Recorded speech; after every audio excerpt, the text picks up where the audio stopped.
চারটে কারণ আমি বলবো তাদেরকে ক্ষমা করতে হবে যারা একদিন তোমাকে ক্ষতি করেছিল।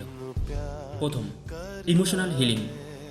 তাদেরকে ক্ষমা করলে আপনার অন্তরের মধ্যে শান্তি অনুভব হবে।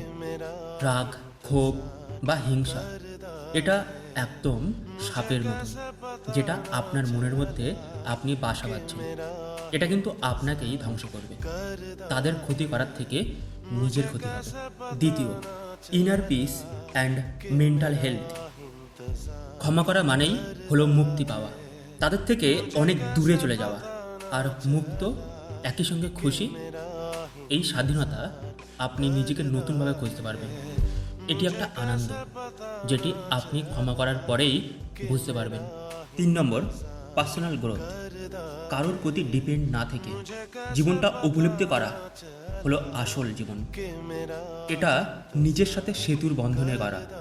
নিজেকে নতুন করে চেনো এবং ক্ষমা করো সেই সকল ব্যক্তিদেরকে যারা ক্ষতি করেছিল। নিজের উন্নতিই হলো আসল। আর চতুর্থ, শান্তি বা পিস।